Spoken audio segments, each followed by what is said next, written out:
It's early.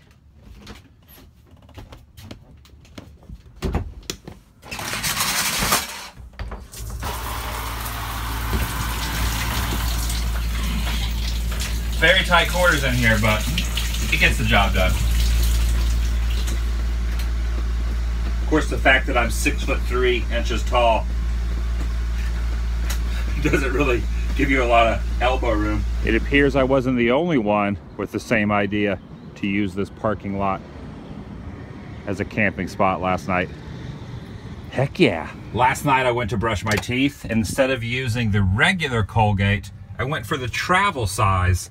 And to my dismay, it was not toothpaste. Luckily, I stopped myself before putting it on my teeth. It looks like I have some uninvited guests along the windowsill here.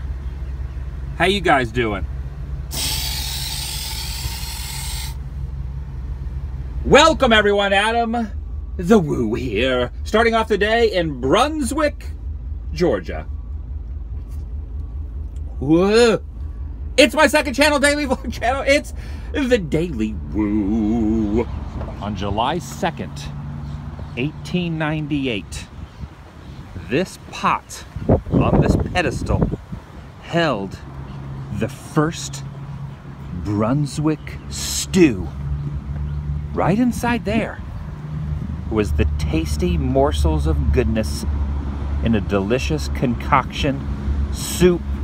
Well, stew's not really a soup. It's kind of like more of a hearty, it's a hearty soup. But nonetheless, it is documented with this inscription in the concrete directly below. Man, I love to eat, so this is pretty awesome. It's very windy out here, as can be told not only by the flag waving in the breeze, but also the clouds going by at a very rapid pace. That lighthouse is awesome. But look what's next to it.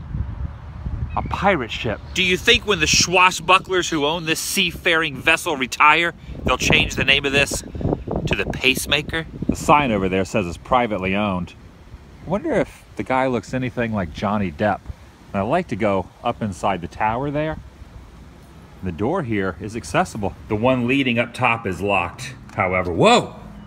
Captain Blue Ear was here. If you see a gentleman running around with an earlobe painted blue, maybe he could let me up there. There's a lot of magnificent trees in this area of town, but the one up here in the middle of the road is the stuff that legends are made of, given the name Lover's Oak. It's said to be 900 years old. Impressive. Most impressive. In 1987, the National Arborists Association designated this tree significant because it was here in the bicentennial year, having lived at the time of the signing of the Constitution. And, according to the stories, centuries even before that. So large, in fact, that you have to almost go around it. You have to purposefully drive around it. And at the base, just below the branches, is this section full of, I guess you could call these knots. These little sections, almost like little popping up, protruding out of the ground. Look at this. Look at all these knots. And because of the name of this oak, I wonder if anyone ever got naughty up in, see what I did there? Naughty. Wow, this is interesting. If you look very closely, there is a face here. You can see the eyes, the nose, and even the mouth. Stay away from it. It might make out with you. It's a little bit of a stretch, but the name of the tree, kissing, I don't know, it didn't work.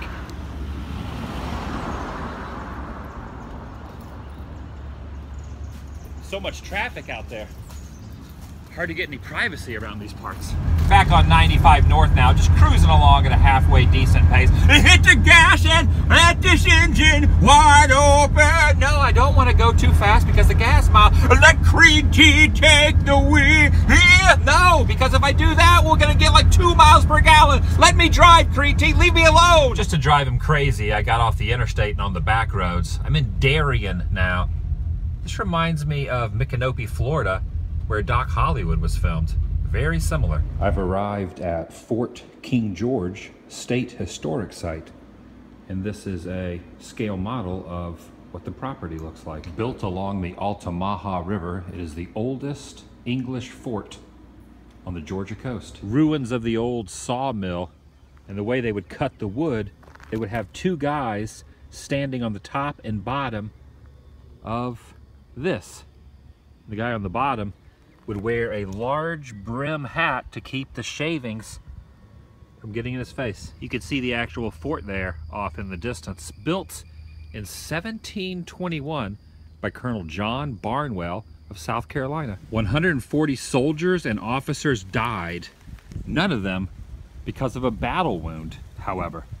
The years brought many hardships such as disease, malnutrition, heat, enemy threats, causing this place to be abandoned in 1727. Inside the main building, you can see the spots for the cannons, but there's also holes in the wall just about at eye level for the muskets.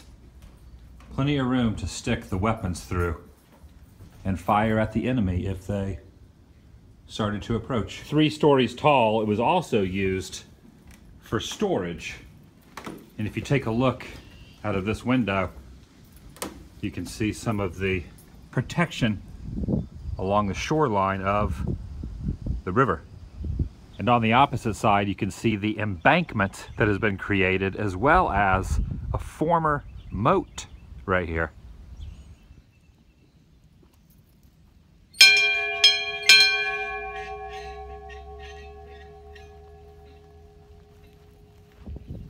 These cabins would have been used for sleeping quarters. Right inside here. This is where the slumber happened. Humble accommodations, to say the least.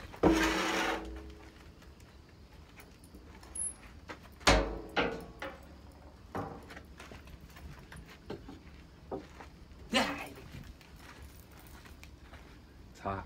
Even though there are parts that have been maintained and upkept, there are relics like this still out here. That is so cool. The old stairs leading to the guard tower. I'm not 100% sure what this would be used for. I'm guessing for making tapestries and cloth, blankets and whatnot. You would put the string or the twine there, and you would formulate your product. It's very quiet out here along the river.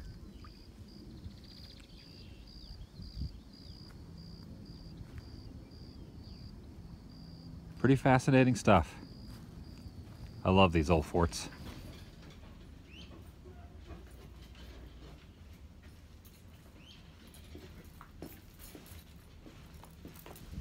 From here you can get a perspective on where the water from the moat came from.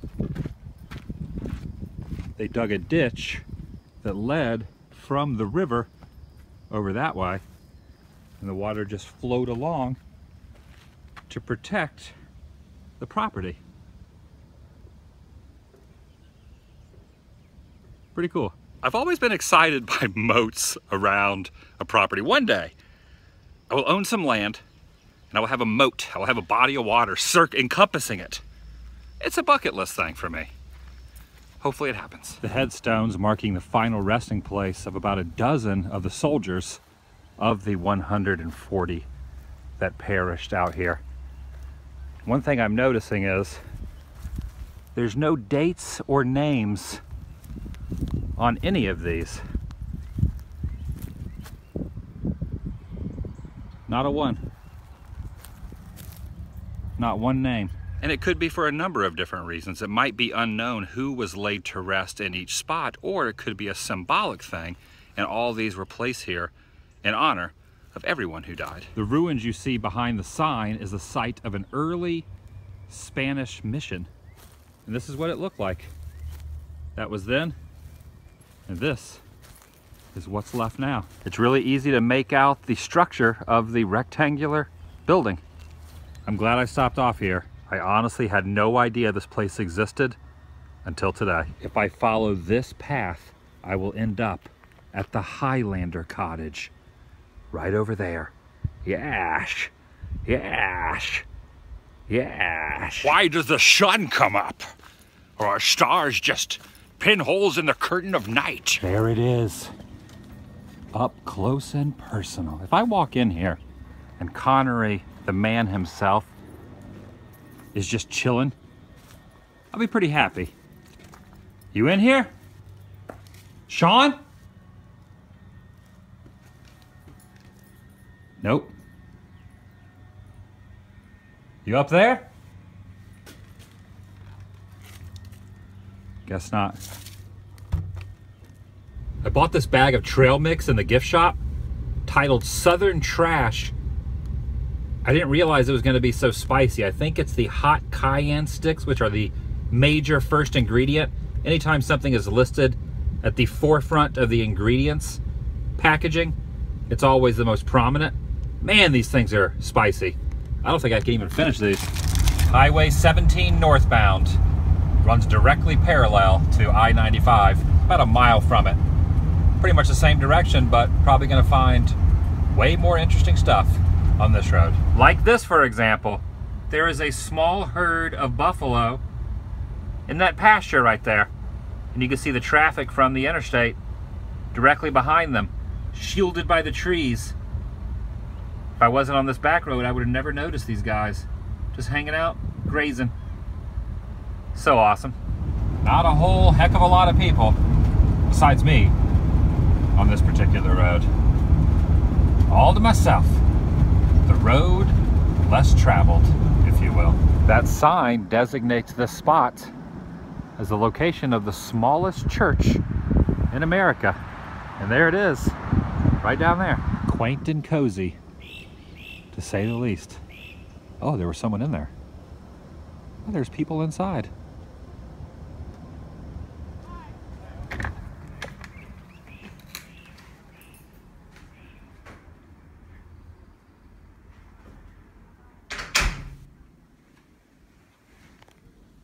Little podium, stained glass. Pretty neat little place. This is the view from the pulpit. And this has been left just to inform people not to write on the walls. No graffiti is welcome here.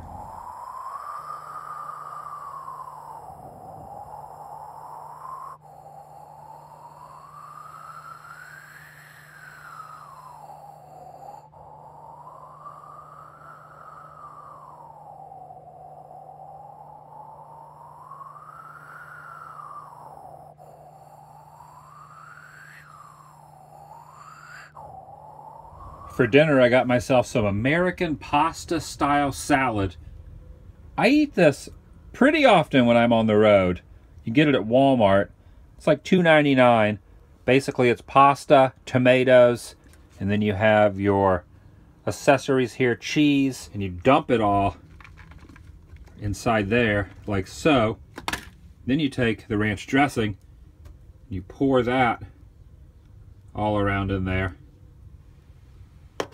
Then you mix it up and enjoy. I don't know what it is about this dish, but very frequently will I eat this when I'm traveling. I use AT&T for my cell phone data carrier, and for the longest time, you could only get unlimited if you were grandfathered in, which means you had it originally from 10 or 15 years ago. They got rid of the unlimited plan. I still had it because I never got rid of it. And now they just came out with some new unlimited platform that I have switched over to, and I am super happy about it because now I can tether my laptop and other devices, which is something I could not do without Wi-Fi for the longest time. It is a good day. This is a super big blessing, especially when I am out away from Wi-Fi. I can just sit down, hang out, jump on the laptop, get work done on the computer that I normally could not have done unless I was in somewhere that had Wi-Fi. I'll see you tomorrow. Vlog over.